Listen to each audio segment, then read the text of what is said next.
আসসালামু আলাইকুম সুপ্রিয় নিবন্ধন পরীক্ষার্থী ভাই ও বোনেরা, আশা করি আপনারা ভালো আছেন।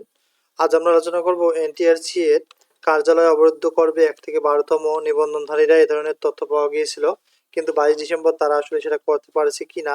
আর তাদের বলা হচ্ছে যে 1 থেকে 12টার মধ্যে সকল কার্যক্রম বন্ধ হতে পারে, এ ধরনের কিছু তথ্য পাওয়া গেছে। চলুন আমরা আমাদের মূল বিষয়ে চলে যাই। এর আগে যারা 19তম প্রিপারেশন নিচ্ছেন তারা আমাদের কাছ থেকে 19তম প্রিলিমিনারি এবং রিটেন সাজেশন সংগ্রহ করতে পারেন।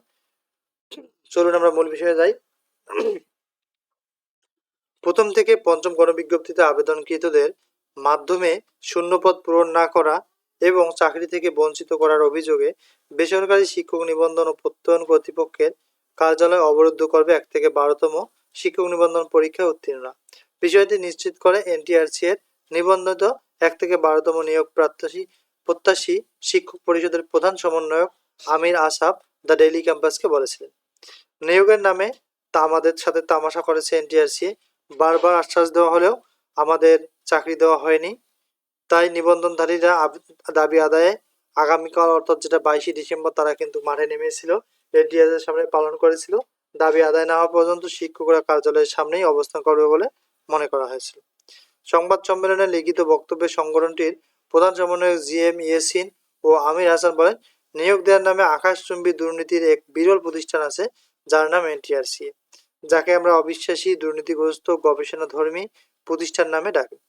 লিখিত বক্তব্যে অভিযোগ করা হয়, এ পর্যন্ত 5টি গণবিজ্ঞপ্তিতে যেভাবে নিয়োগ দেওয়া হয়েছে তার কোনো নিয়োগেই সময় এনটিআরসি বৈধ সনদধারীর কাছে তার স্বচ্ছতা সুনিশ্চিত করতে পারেনি, বরং বিগত আওয়ামী ফ্যাসিস্ট সরকারের প্রধানমন্ত্রী শেখ হাসিনা ও শিক্ষা মন্ত্রণালয়ের সাবেক মন্ত্রী নুরুল ইসলাম নাহিদ, দীপুমণি ও মহিবুল হাসান নওফেলের যোগ সাজেশে দুর্নীতির মহোৎসবে মেতে উঠছিল। এনটিআরসি তে হওয়া বিভিন্ন অনিয়ম, দুর্নীতি ও ভুলের কথা উল্লেখ করে লিখিত বক্তব্যে বলা হয়, আমরা বঞ্চিত নিবন্ধন সনদধারীদের নিয়োগের অধিকার ফিরে পেতে চাই।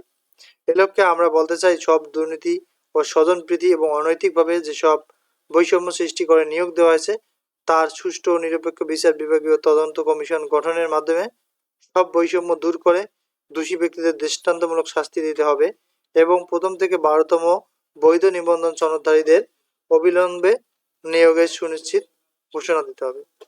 আর এক মুহূর্ত বিলম্ব নয়, এখনই নিয়োগের সুনিশ্চিত সময়।